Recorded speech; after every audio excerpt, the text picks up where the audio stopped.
Всем здравствуйте. У нас сегодня эфир посвящен релокации в Монголию.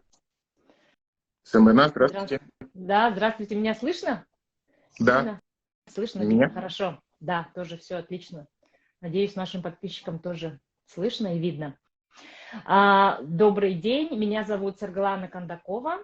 Меня зовут Баир. Да, очень приятно, Баир. Я активистка фонда «Свободная Якутия». И мы сегодня пригласили в наш эфир Баира, кинорежиссера, блогера, гражданского активиста из Республики Бурятия. Все правильно сказала? Да. Всем привет, всем подписчикам канала Якутии, ну и моим, естественно. Да. Значит, у нас эфир будет длиться 1 час. Принимаем мы вопросы в течение эфира. И где-то за 15-20 минут мы начнем их озвучивать. Хорошо? Сейчас мы не отвлекаемся на них. Расскажите, пожалуйста, Баир, чем вы занимались в Бурятии до того, как уехали? Ну, вообще, до мобилизации я занимался съемками, работал в государственном учреждении. Ну, это где-то было до 2021 года, где-то 2 года. Занимался съемками, разные проекты делал. Ну, вот как-то съемками, в общем, занимался. А когда вы уехали из Бурятии? Я уехал 30 сентября с 3-й попытки, потому что до этого я уехал не из-за самой мобилизации, а из-за... Ну, в смысле, из-за самой мобилизации, но и не из-за того, что меня там заберут. Хотя, может быть, тоже забрали бы. Ну, в принципе, из-за несогласия, потому что я 2 раза выходил на митинг и очень много высказывался. И, ну, в общем, не хотелось оставаться в этой стране, в России, потому что такие события происходят. И, в общем, несогласие у меня было с режимом. Понятно. Вы участвовали в митингах, да? В Бурятии же было несколько митингов. Да, 2 митинга было. Не такой, конечно, мощный, как в Саха-Якутии, но, тем не менее, человек 60 на первый пришло, на второй, наверное, тоже так же пришло, просто там очень сильно работала полиция, то есть они были уведомлены, и, получается, сразу же разгоняли, то есть маленькие кучки приходили, сразу же они, получается, отцепляли. Ну, грамотно сработали, могу сказать. Да. А Наталью Филонову задержали вот именно в эти митинги, в этот раз или позже? Нет. Она вообще очень давно же уже занимается активизмом и всем. То есть ее, я думаю, по совокупности. То есть она еще где-то весной в маршрутке содрала надпись, по-моему, Z или что-то такое. Ну, то есть там очень долгая история на самом деле. Удивительно, почему именно ее. То есть человек вообще-то в возрасте, 61 год, затем у нее на попечении ребенок-инвалид, и вот так вот как-то поступать с человеком, который, как сказать, наиболее социально не защищен, можно так сказать. И держать ее в тюрьме. Сейчас ее обвиняют в нападении, да, уголовное дело же завели. Так-то она выигрывала суды по митингам.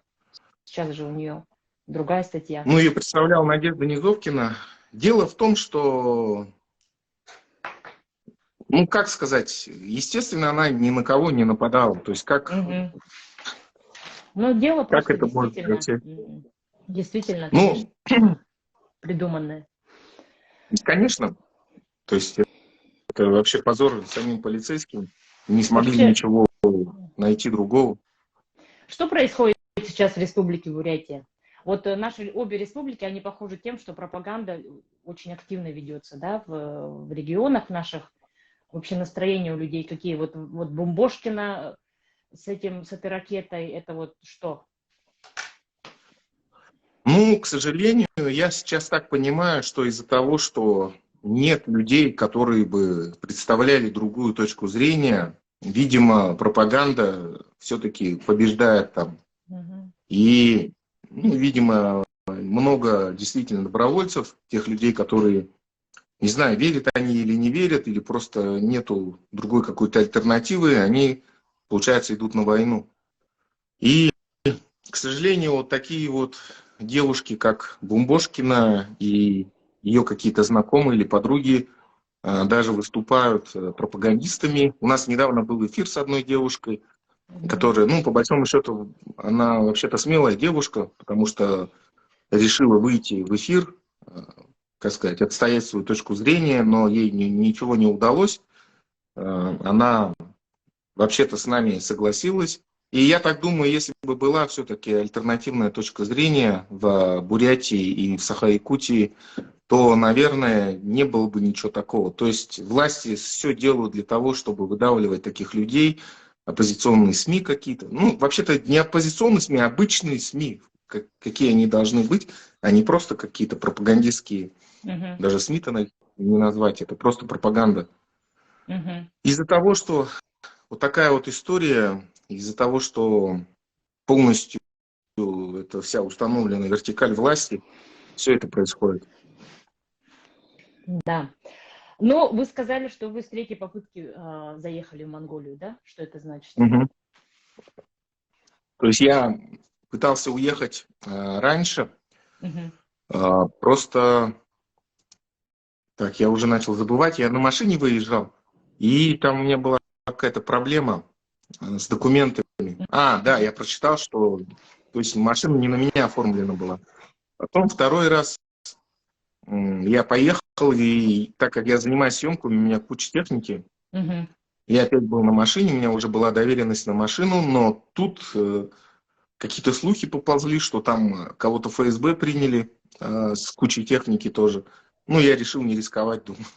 Начнут еще пробивать, ну, как сказать, кто такой с техникой. Ну, и поехал налегке, в общем, третий раз. Понятно. И вот заехал так. А почему именно Монголия?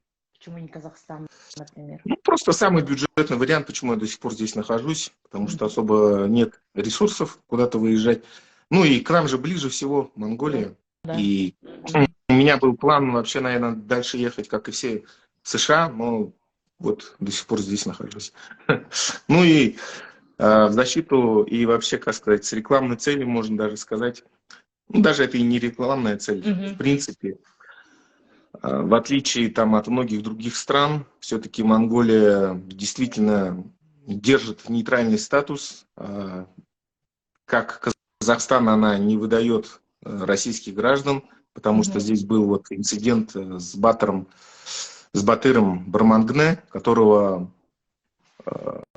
которого был просрочен паспорт, он прилетел сюда из Казахстана, его чуть ли не требовали, видимо, российские спецслужбы, чтобы выдали, но его отправили, наоборот, в США, и сейчас он там находится на свободе. То есть Монголия, вот что удивительно, находясь между двумя этими титанами, как-то все-таки пытается, справляется и держит демократический курс.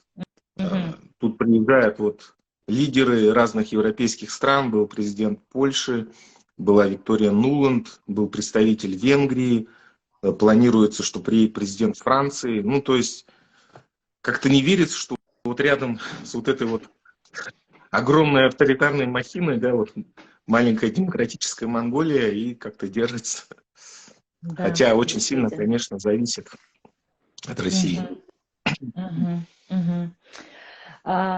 Значит, и вы планируете там оставаться, да, получается? То есть многие же Монголию рассматривают как страна, где они просто, выжидают, да, ситуацию там, или у нас многие из республики тоже выехали, да, вы поехали в Монголию и потом впоследствии вернулись.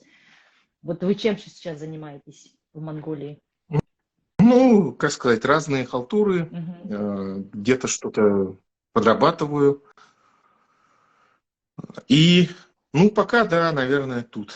Либо пытаться уже ехать дальше, если будет какая-то угроза безопасности. Ну, в принципе, тут провокации действительно проводятся, то есть недавно на активистов, которые выступают против войны России с Украиной, делались нападения на их офис, где у них находится галерея, провокации различные.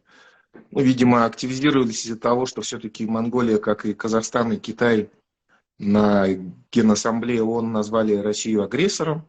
То есть уже как бы все-таки мировое мнение меняется, и, видимо, Россия... Вот сегодня у них какой-то там митинг идет, посвящен, видимо, войне, что ли. Мгм. Здесь есть остановка, называется Музей Жукова. Там действительно музей Жукова и памятник. Вот сейчас я видел, что там какие-то российские флаги, вот что-то такое. Мгм. Ну, здесь, в принципе, вообще, здесь демократия. Здесь, то есть, как и противники войны могут выступать, да, с украинскими флагами, так и вот какие-то пророссийские силы. Ну, то есть, вообще-то, обычная, нормальная демократическая страна. Даже, наверное, здесь прав побольше будет, чем во многих странах, я так думаю. Мгм. Мгм. А вообще сколько приехало в страну бурят? Ну, вообще говорят, что сейчас, на данный момент, 7 тысяч. Я не знаю, это всех россиян, либо только бурят, ну, такая цифра. Мгм. Мгм. А вы поддерживаете друг друга? У вас какое-то есть там сообщество или... Ну, сейчас, на данный момент, такого сильного сообщества еще нет. То есть это, в принципе, в процессе, я думаю, разработки, создания такого сообщества. Мгм. То есть был там Бурятский информационный центр, но он закрылся. И сейчас, я думаю, какая-то другая организация все равно появится. Ну, а так сильно я не... Ну, кто-то, может быть, ощутил на себе вот эту вот какую-то сплоченность, я как-то нет. Ну, просто... И это, наоборот, даже лучше, потому что у нас проблема с языком, и здесь она более-менее решается, потому что, по сути, это один язык. Мгм. Просто есть халхасский диалект, есть бурятский диалект, есть калмыцкий и других народов монгольских. Ну, но все равно они очень похожи. И если ты живешь в этом монгольском обществе, хочешь не хочешь, ты начнешь говорить на своем языке. Поэтому у нас часто любят бить тревогу, что вот проблема с бурятским языком пропадает и так далее. Но на самом деле надо просто приехать в Монголию, здесь жить, и хочешь не хочешь, ну просто люди не говорят на русском вообще. Все, ты будешь разговаривать. А Что интересно, по-английски? ну, по-английски, может быть, но все равно большая часть говорит все-таки на монгольском. Мгм. Интересно, да. Языковой, значит, такой, да, может быть, для наших, Сейчас еще допустим, дополню, что интересно, что в отличие от многих других, ну, хотя она не была, но все-таки можно отнести, наверное, посоветская страна, здесь вот русский язык вообще практически не сохранился. То есть люди старшего поколения так более-менее знают, но все, вот как 30 лет у них независимости, да, полный, все, они вообще не использовали этот русский язык, и тут минимальное влияние было в этом плане, в отличие от того же Казахстана, где, я как понимаю, то есть если ты приехал с русским языком, то никаких проблем нету. А здесь Мгм. вот свое. Мгм. Очень Прям, интересно. ну, значит, они действительно поменяли курс, да, Да? и стараются, да, жить своей жизнью в Монголии. А у вас какая виза? Вы по какой визе заехали? Как там можно вообще легализоваться? Вид на жительство получить? Ну, учебная виза, то есть здесь сейчас очень сильные на самом деле послабления в связи с тем, что мы приехали. Я так понимаю, с разных сторон было какое-то лоббирование, давление, видимо, на власти. Ну, в смысле, свои же Мгм. представители властей, то есть люди, кто давно здесь находится, пытались воздействовать на как бы людей, которые принимают такие решения. И сейчас достаточно легко получить в пределах 20 тысяч, это стоит рублей, получить учебную визу и находиться здесь год. То есть это Мгм. ВНЖ. И, насколько я понимаю, там учеба не такая, что надо прям каждый день ходить. Ну, то есть как-то так спокойно, в общем. В отличие от других стран, то есть здесь такая вот легализация, ну, ВНЖ имеется в виду, гражданство очень сложно получить. Это Мгм. все связано из-за Китая. Потому что, ну, вот рядом огромная страна, да, Китай. М. Сколько там, 2 миллиарда или сколько. То есть Мгм. раньше это все было намного сложнее. То есть человек должен был устроиться на работу, но по работе все равно ограничения есть. То есть Здесь, в принципе, средняя зарплата не такая высокая, ну, где-то 25 тысяч, наверное. И налог на рабочую визу, он 20 тысяч. То есть 1 миллион тугриков. Мгм. Ну, это тоже все сделано для того, чтобы не было вот этой вот неконтролируемой миграции. Мгм. И, ну, если ты очень высококлассный специалист, то да, компания как бы за тебя платит налог, и плюс еще остается тебе хорошая зарплата. А если такая средняя зарплата, средняя какая-то профессия, не такая востребованная, да, простая, Мгм. то, конечно, ну, как бы выгоды никакой нет. То есть вся твоя зарплата будет уходить на налог. То есть И, с работой вообще плохо, да, получается, или как? ну, как-то люди здесь выкручиваются. И поэтому я вот считаю, что, ну, тут есть люди, которые хотят создать фонд, как-то решать эту проблему. Фонд помощи не только вообще бурятам, вообще, в принципе, всем Иммигрантам, россиянам, так мгм. скажем, да. Россиянам. Ну, Мгм. в основном все-таки кочевникам, конечно. То Мгм. есть с вот такой вот задачей, с таким посылом сейчас люди, ну, как хотят решить эту проблему. То есть Мгм. есть сами монголы даже. Мгм. А учеба сколько стоит, получается, в год? Там виза отдельно 20 тысяч рублей, а сама учеба Нет, какие это как расценки? бы А, не стоит так. То есть это это и языковые есть курсы на самом учеба. деле. А, Да, понятно, да. понятно. Ну, Я и это говорю, что это такая, недорого. не Мгм. то чтобы лазейка, но, в общем, такая возможность. Ну, на самом деле, Мгм. где еще можно, да, за такие деньги. Нигде. Плюс вот Казахстан, допустим, да, у них какое-то там ужесточение там с визараном и так далее, а здесь такого, ну, вроде нету. То есть они же, наоборот, в последнее время еще приезжают, все эти демократические лидеры. И я надеюсь, что не будет никакого ужесточения. Ну, все, Мгм. конечно, зависит от давления России. Хочешь не хочешь, это соседняя страна, которая Да, и политика, влияет да. на тебя. Мгм. Мгм. Хорошо. Так, у меня еще вопрос такой. Как вот отношение людей к мигрантам? Вообще из России же много приехало в Монголию. Ну, вообще-то нейтральные отношения, то Мгм. есть многие этого сильно не замечают. Поначалу, конечно, было, когда массово, да, вот с 21 числа огромное количество людей заезжало. То есть Мгм. был же еще здесь, к сожалению, такой случай, что один бурят убил монгола в пьяном состоянии молотком. Мгм. Ну, то есть они вместе выпивали.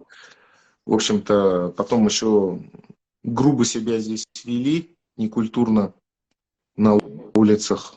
И монгольское общество готово было взорваться, но здесь люди просто предугадали этот момент и провели такую акцию. Есть акция, я забыл, как она называется. Ну, в общем, смысл в том, чтобы посадить миллиард, по-моему, что ли, деревьев. И, то есть, Мгм. они оперативно собрали какое-то количество людей, то ли 100, то ли 120 приехавших россиян, в принципе, и начали сажать деревья. То есть, эта акция очень хорошо сказалась на вообще имидже всех приехавших. И как-то вот так удалось погасить. Потому что здесь, ну, демократическая страна же, если люди выйдут, Да. э, то все как бы, они действительно повлияют на правительство. Поэтому, в принципе, сейчас вот на вот этих активистов, на УВАР, которые выступают против войны монголов, вот такие вот провокации проводятся. То есть они пытаются влиять на общество, вот эти вот Мгм. люди. Мгм. Мгм. Ну, мы помним митинги, да, в Монголии в прошлом году. Да, да. Да, вот такие масштабные, это просто для нас это как невообразимые Да, какие-то да, да. Причем здесь масштабы. их не разгоняют же. То есть здесь такого нет, что кто-то должен разгонять. Плюс они еще без экипировки, без ничего вообще. То есть просто вот как куртка их, да, и все. Мгм. И более того, у них, как сказать, задача, наоборот, защищать людей. То есть они когда ходят, то есть там впереди два полицейских идут и охраняют, наоборот, Мгм. митингующих. Здесь, Для нас, да, то конечно. есть вот я Мгм. говорю, демократия это не знаю, когда все это у нас будет, но думаю, обязательно надо этим путем идти, потому что это самый, ну, лучший вариант. Понятно, что во всех странах есть свои какие-то проблемы, но вот так вот подавлять волю людей и просто их убивать на войне, уничтожать, просто, ну, это самый худший вообще вариант, какой может быть. Устроить рабство в 21 веке. Ну как мы дошли до этого-то? Ну, вот так и дошли, то, что убили свободную прессу. То есть, если сравнивать с 90-ми, было много, конечно, проблем, но, по крайней мере, если смотреть фотографии, против войны в Чечне выходили люди на митинги, все это было нормально, пресса писала, учителя бастовали. То есть, как-то общество было более здоровым, да, то есть, как сказать, все-таки эти выборы были, может быть, и фальсифицированы, но им это было очень трудно делать, не так, как сейчас, там, вот так вот, да, просто захотели и выбрали, да, там, кого нужно. Но, как мы видим, все равно все это уже идет к полной разбалансировке. То есть вот Пригожин готов отвести войска, сейчас его обвиняет Кадыров. Ну, то есть, как сказать, что это за армия такая, да, где каждый там какой-то генерал, то есть нет никакого единого управления, каждый как-то сам по себе, что-то, ну, как-то все это, конечно, странно. И самое печальное, да, вот что многие россияне не понимают, вот он, Пригожин, отведет войска, да, сколько у него, несколько тысяч вооруженных людей, а куда он их отведет-то? Он это ведет их в Россию, и что там, смута начнется, гражданская война? То есть к этому все идет. Либо полная тирания какая-то, вот как там в африканских странах в определенный период было, когда там люди с автоматом все решали просто. Или где там, в Мексике, да, ну, вот в таких странах. Поэтому, ну, с одной стороны, людей, как бы, в чем их будешь винить? Все-таки вот это большинство, оно ничего не решает, всегда только какая-то маленькая часть, которая более осведомлены, да, так скажем, влияет на общество. Ну, вот всех и выдавили, получается, из страны. Вот к этому, поэтому и пришли. Ну, вот существует, ну, вернее, есть, ну, не то, что существует, да, война закончится рано или поздно, и после этого так называемые хорошие русские сделают представителей коренных народов, есть такое опасение, козлами отпущения, да, все вот эти неславянские народы. И вот что мы, антивоенщики, должны предпринять для восстановления репутации как бы своих народов? Как ты думаешь, как вы думаете? Сейчас выступать против войны и уже, как сказать, я просто видел ролик в Ингушетии, люди просто уже прямо сейчас объявили о своей независимости, которые, видимо, за рубежом находятся.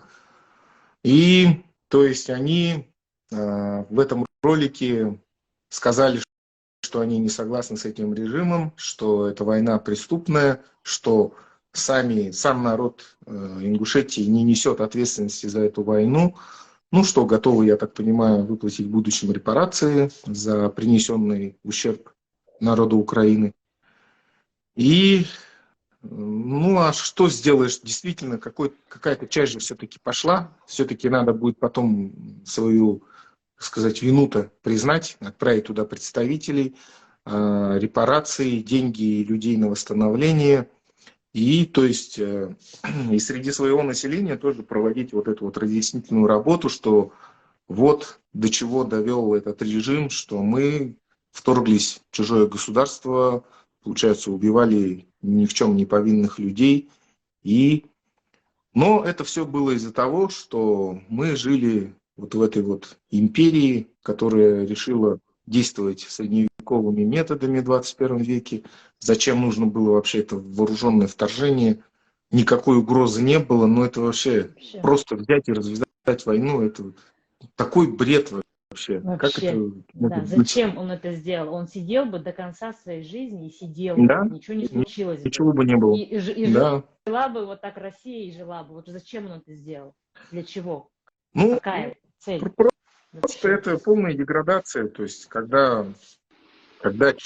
человек живет полностью в альтернативной реальности, и ему кажется, что у него свой выдуманный полностью мир, но который с реальностью никак не соотносится. То есть казалось, что это такая сильная, могучая страна с сильной армией, но на самом деле, как мы видим, ну, уже скоро она проиграет эту войну. То есть, я думаю, немного осталось. Если уже там внутренние такие раздоры, тут даже Кремль взрывают, этих всех пропагандистов.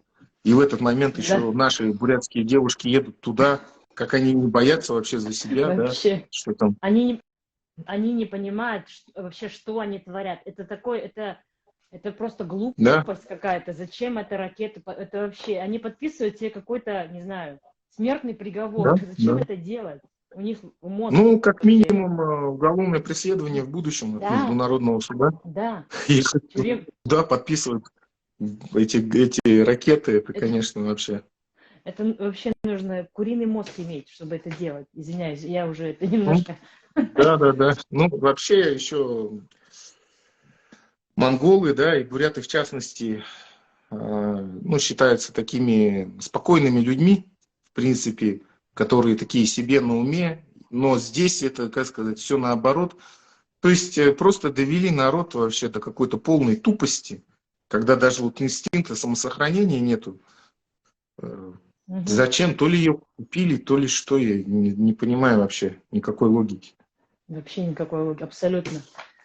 Вообще какой-то случай вопиющий, не знаю, что это, как это называется. И люди наши Да. тоже, они, конечно, вот я смотрела ваш блог, вы ведете блог Мгм. в YouTube, очень интересный.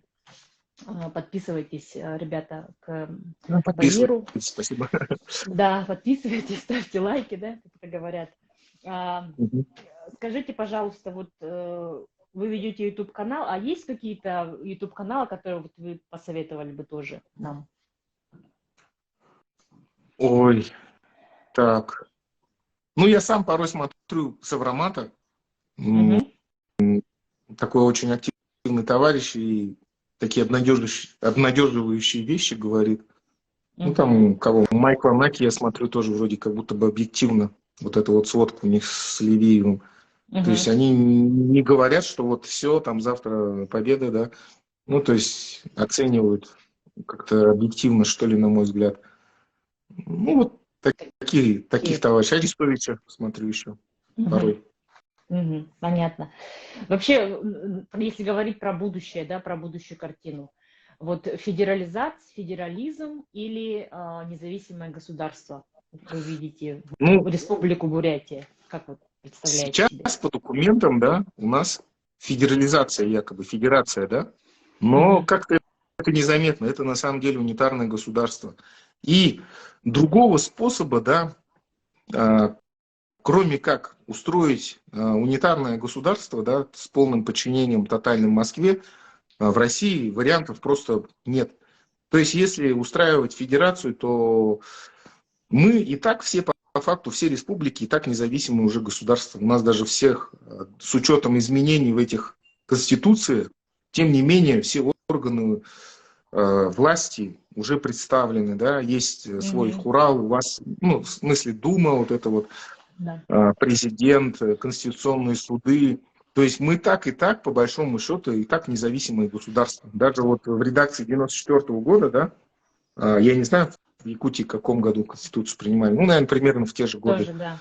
Угу, То есть там и так написано суверенное, независимое, демократическое государство. То есть я считаю, что единственный вариант это для развития, в принципе, всех народов, не только наших, да, а, коренных народов, да, так скажем, но и для самого русского народа лучше будет, конечно, когда будет много независимых государств.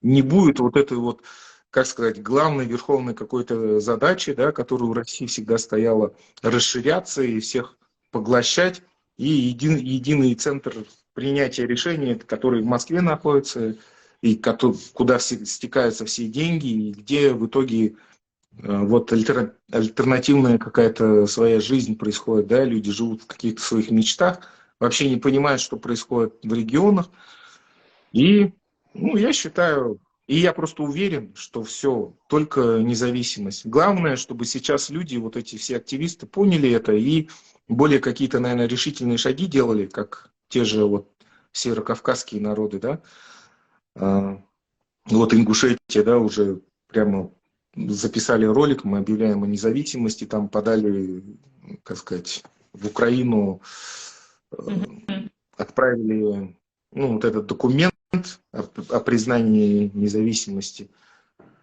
Ну, вот таких вот, к сожалению, я пока не вижу. Немножко как будто бы с другим. Ну, в целом-то все верно, но вот более, наверное, надо активно в этом плане, что ли, действовать. Именно о Мгм. независимости говорить. Мгм. Ну, я думаю, В этом что, плане, к сожалению. я думаю, что появятся, да, организации от Да. Бурятии. Мгм. Чем больше, тем лучше. Да. Да, сейчас пока Бурятии, к сожалению, нету. Вот Фри Бурятия у нас была, и так странно, что они вообще за федерацию топили, в итоге раскололись. И сейчас еще и Александр там фотается с Ходорковским, который, ну, просто имперец, да, который там сколько раз заявлял, что пойдет в Чечню там убивать чеченцев опять. Ну, это вообще просто недопустимо. То есть такие организации просто должны сразу закрываться и все. То есть, ну, это просто даже объективно подумать, как может сохраниться вот эта вот страна. Но уже все невозможно. Только независимость и все. Без вариантов. Без вариантов. Спасибо большое. Так, мы Мгм. возвращаемся к нашей теме. Монголия. Мгм. Сколько нужно, опять, ну, так, бытовые такие вопросы, да, сколько нужно денег в месяц, чтобы там нормально жить, прожить? Ну, Минимальный, как это примерно, называется? Минимум, да.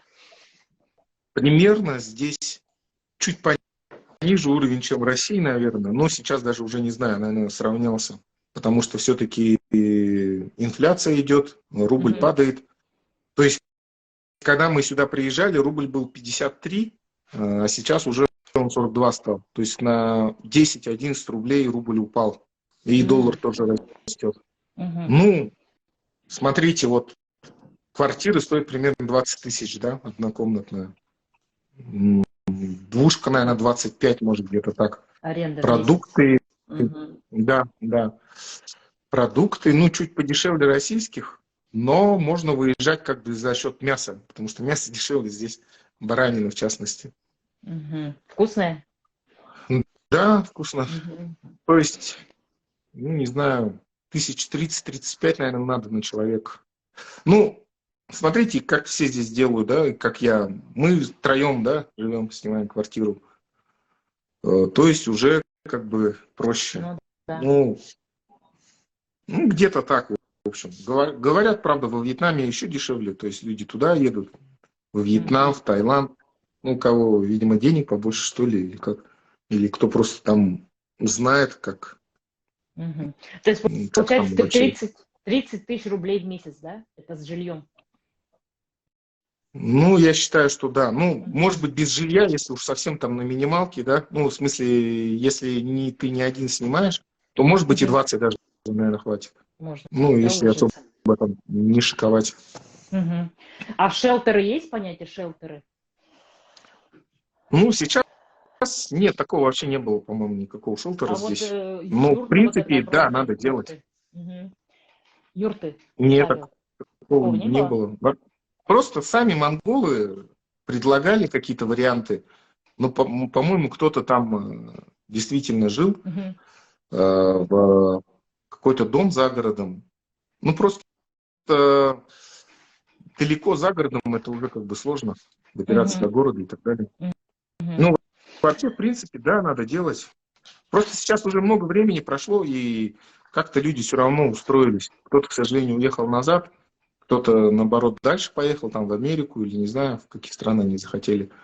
Мгм. Ну, как-то все более-менее устаканилось. А так, в целом, если там начнется какой-то негативный сценарий, но он все равно начнется. Но То он есть, начнется в любом случае, конечно.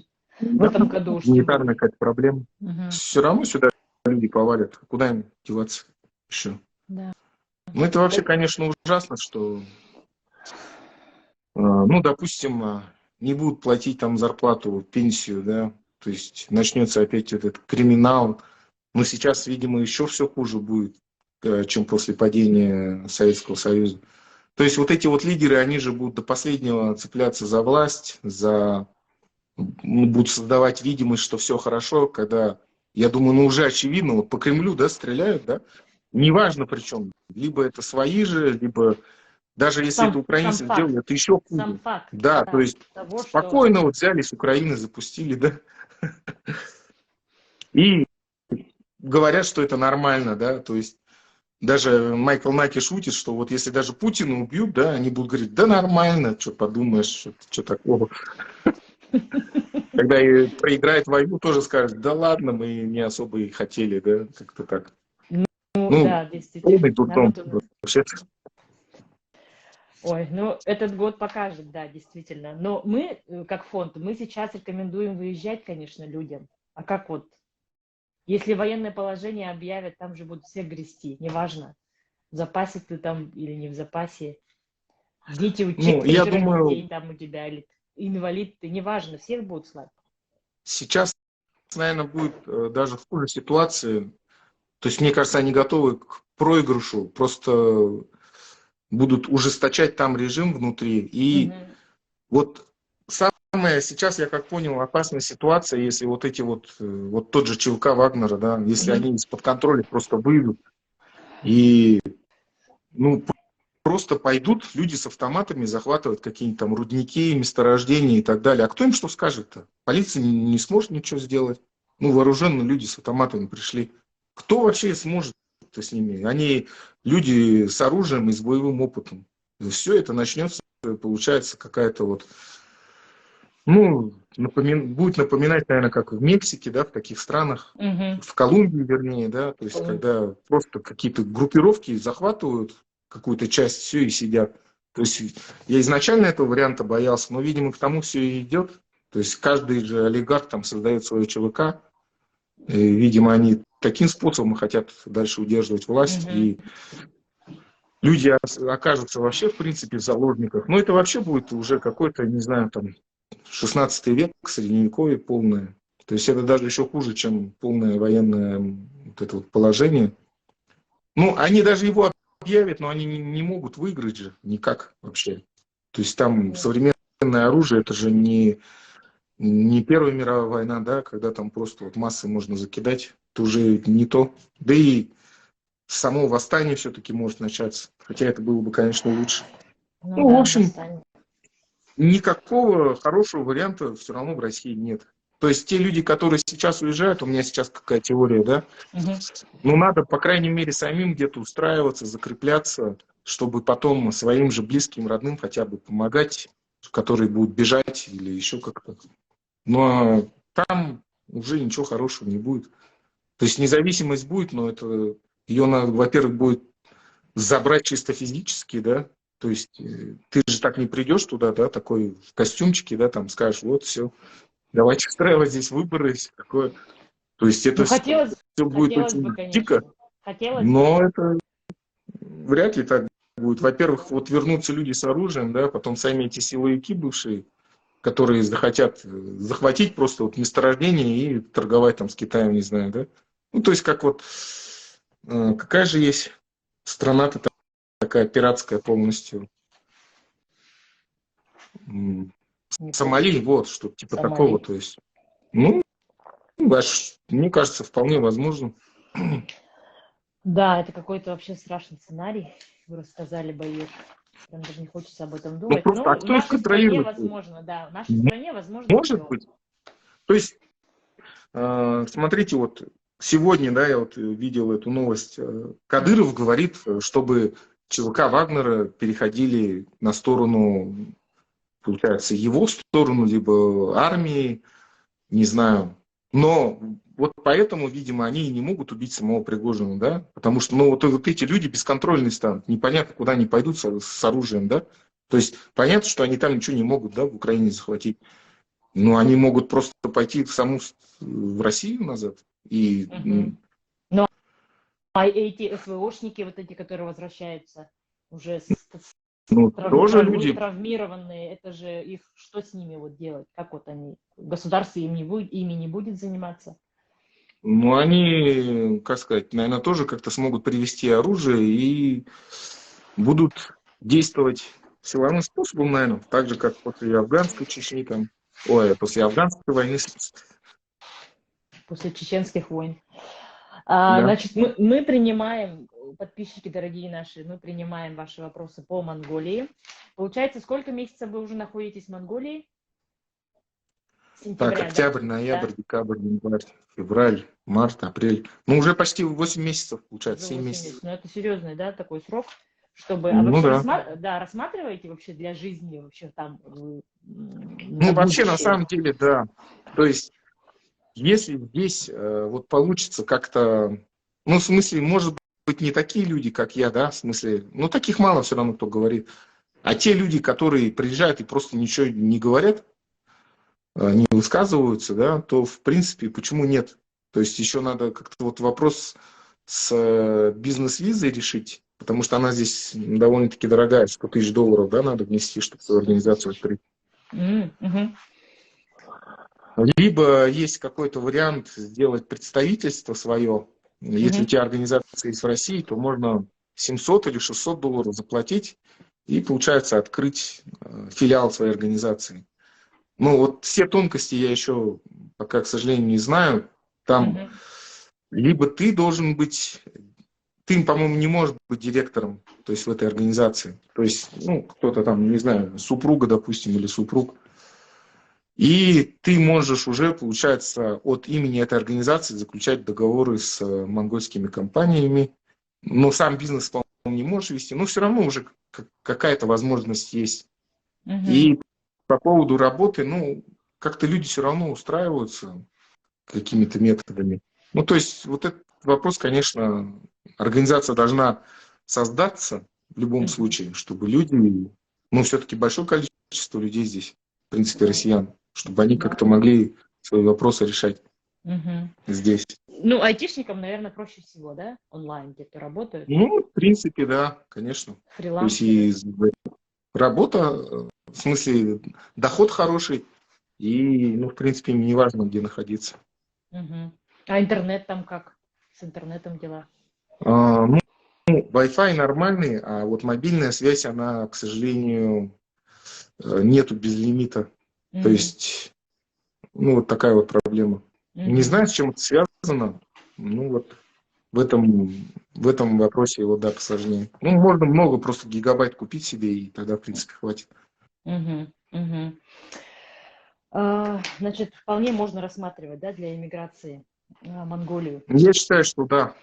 То Мгм. есть, если сейчас еще вот это вот фонд или организация создастся и будет как-то выходить на правительство, предлагать какие-то варианты сотрудничества, в принципе, вообще донесет точку зрения, ну, расскажет о вот этом вот положении россиян, да, то, я думаю, в принципе, да. Ну, и если Россия, конечно, не будет мешать, не будет сюда пытаться здесь свою провокацию проводить, Мгм. ну, сейчас они все равно активно действуют здесь. Мгм. Ну, в смысле, конечно, там нет такого, что россиян там на улице избивают, да.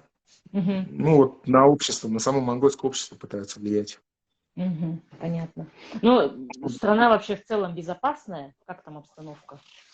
Я считаю, что да, здесь нет вот этой вот культа этого АУЕ, вот этих Мгм. всех бывших сидельцев.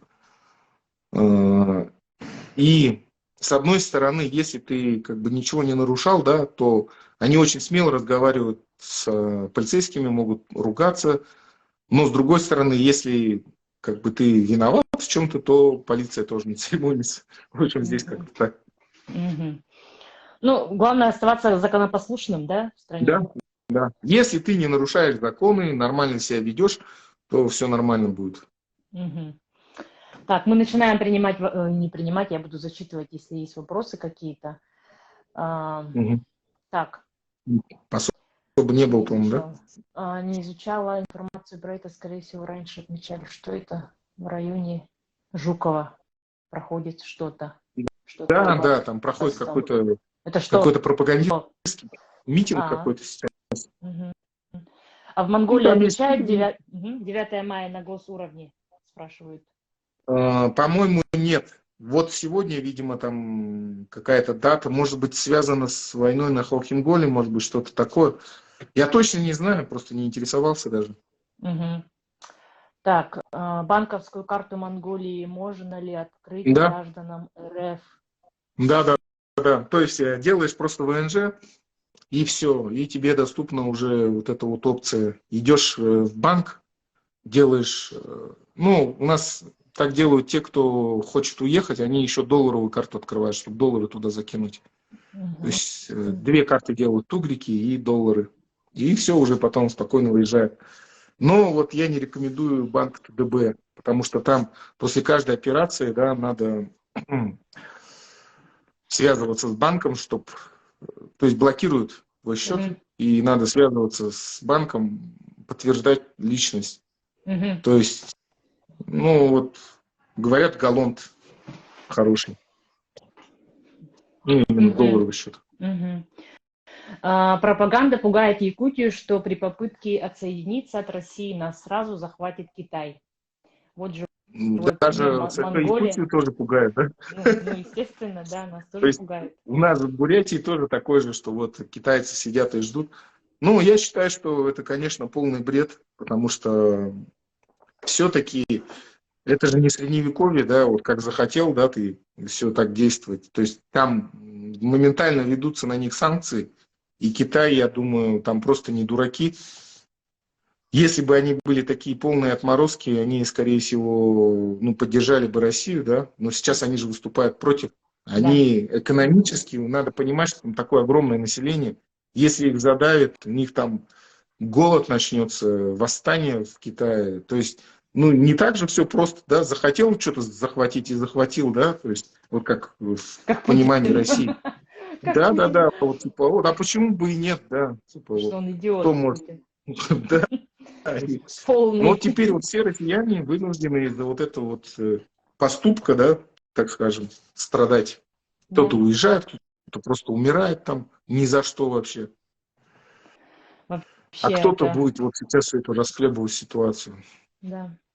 Вообще, зачем он, ну ладно, это каждый день я задаю этот вопрос. Зачем он это сделал? Ну, просто Зачем? Для чего? человек в альтернативной реальности. То есть Господи, так. Ну и безграничная власть, она вот безгранично и да, развращает. Ему казалось, что действительно все россияне его поддерживают, что вообще мир так просто устроен, что можно взять и что хочешь делать, но вот оказывается, что нет. да. Его эти рухнули, да? Как это говорится, его Да, картины розовые мира. мечты, да, Просто там да, как. розовые мечты просто рухнули. И вместе с ней вот туда летит Россия. Ну вот пример, это к вопросу о том, что Китай нападет на всех нас. Вот пример: Монголия граничит с Китаем и вполне нормально существует. Почему на Ну да. Монголию-то? Почему не хочешь нападать на Монголию, Китай? Скажите нам. Ну, потому что участник международного права, как бы, то есть, ну, как бы в мире вообще принято жить по законам, да, вот это в России только как бы игнорируется, ну, и в других таких странах. И это вот, кстати, нам всем как бы такой урок, да, чтобы в республиках не устраивали вот тоже свои какие-то там автократию, да, там, как, там, не знаю, Туркменистан или Россия, да, то Мгм. есть, чтобы не было вот этого вот культа сильной руки, что там вот придет какой-то один лидер, все решит. Нет, только демократия, только выборы, только вот открытые СМИ, настоящая оппозиция, ну и сами люди, да, то есть здесь в Монголии их никто же не выгоняет на улице, то есть они сами выходят требовать, отстаивать свои права. То есть надо вот так сейчас вот эти вот все вещи людям внушать, что другого пути просто не может быть, что вот там вот этот вот президент или не знаю кто, это просто нанятый на определенное время человек, он там не полубог, не какой-то там сверхчеловек, это просто обычный человек, у него такая вот функция. В принципе, можно вообще там цифровое правительство устроить, чтобы полностью прозрачная экономика была. Ну, то есть переходить вообще на цифру. Я думаю, нашим республикам, в принципе, такой подход нужен, потому что у нас особо кадров в этом плане нет, и можно просто во всем мире попросить такую помощь, Мгм. поддержку, чтобы...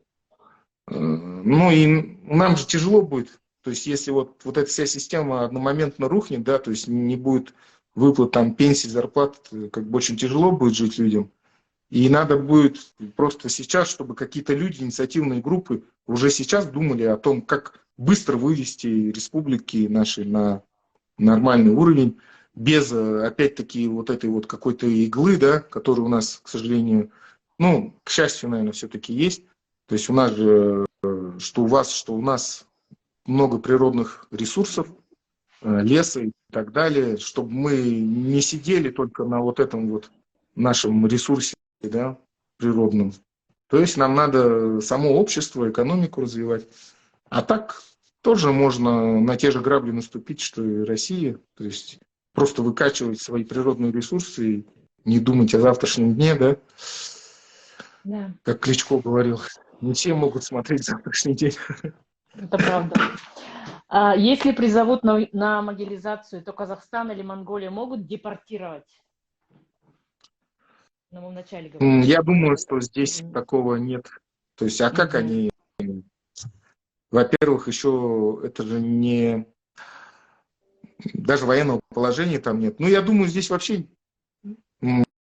чтобы в чем-то обвинить человека, надо, чтобы все-таки была какая-то война, наверное, да? Мгм. То есть, а там типа специальная операция, да? Как будто бы Кстати, идет. Ну и да. вообще, по-моему, такого в международном даже праве-то и нету, чтобы Мгм. человека именно на мобилизацию отправлять. По-моему, такого нет. Да, нету. Скажите, а можно подать на беженство? Если Нет, здесь человека в Монголии, к преследуют, сожалению, нет. такого нету, да? Мгм. Ну, здесь можно просто... Посольство же есть. Американское, Мгм. немецкое посольство, другие. То есть все страны, по-моему, Да, представлены. Вот в кстати. Северной Корее даже есть, я лично видел. И просто можно в посольство пойти, если такая большая проблема, то... Ну вот есть пример, да, Батыра Бармангна калмыка, да, которого отправили в Америку. Мгм. То есть, ну вот, да, таким способом. Потому что Да. просто она в эту конвенцию не вступила, не приняла. Мгм. Мгм. Ну, опять-таки, Понятно. Монголия вынуждена так очень сильно балансировать, да, между двумя авторитарными странами, при этом еще сама являясь демократической страной. То есть, на самом деле, это, конечно, большое искусство у них здесь, такого выживания. Мгм. Мгм. Так, понятно, спасибо. Это хороший вариант. Если есть посольство стран, то туда можно просто записаться на прием, Да, принести все свои документы. Если у вас есть уголовное преследование или административное там, или что в России, то можно подавать в эти да, страны через посольство.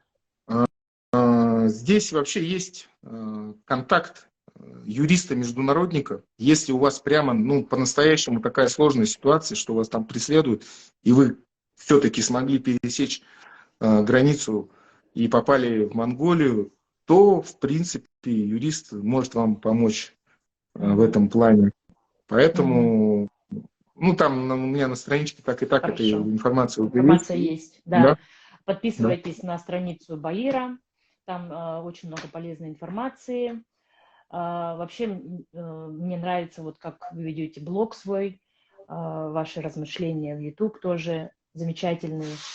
Спасибо. И просто, да, просто есть надежда, что и бурятская оппозиция, да, будет более представлена в лучшем виде, скажем. Какие-то фонды будут новые открываться.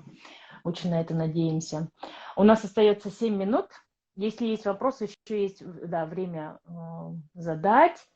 Так, смотрю, Ну, вроде бы нет. Мгм. именно по бурятской оппозиции, мне кажется, там, к сожалению, как и в российской, наверное, оппозиции, и в российской, в принципе, власти, нету какого-то вот планирования, что ли, философии вообще, как, куда двигаться, что делать, такого вот глобального осмысления. То есть многие просто ударяются в какие-то там вот сиюминутные вещи и прямо вот всю энергию туда посылают, да.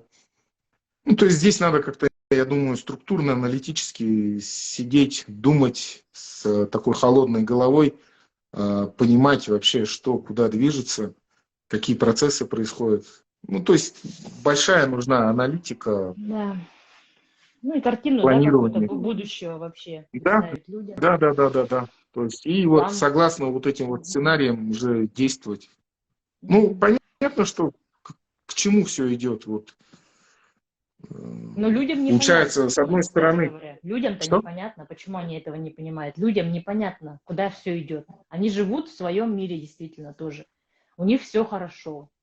Ну, Все как раньше, все как было. 9 мая только отобрали. Все, а все в остальном все нормально. да, Кремль бомбят, да, там, Да, этого, да, какого, Прилепина взорвали, ну, нормально, да, там, да, или как, нормально. Прилепин же, да. Прилепин, да. Никто ничего не знает. Ну, они поймут по факту уже, не то через какое-то время, когда вот, как там по телевидению скажут, да, все, Российской Федерации больше не существует, все республики вышли из состава, и теперь все, у всех независимость. То есть тогда уже люди до конца все поймут.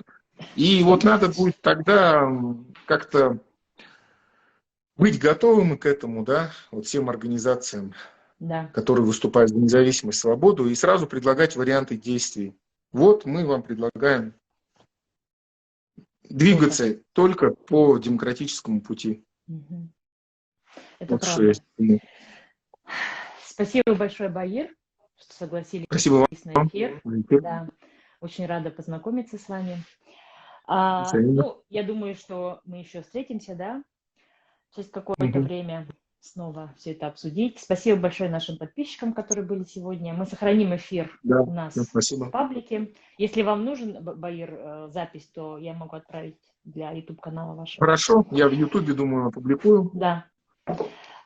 Все, тогда мы прощаемся. Да, да. Спасибо. До свидания. До свидания.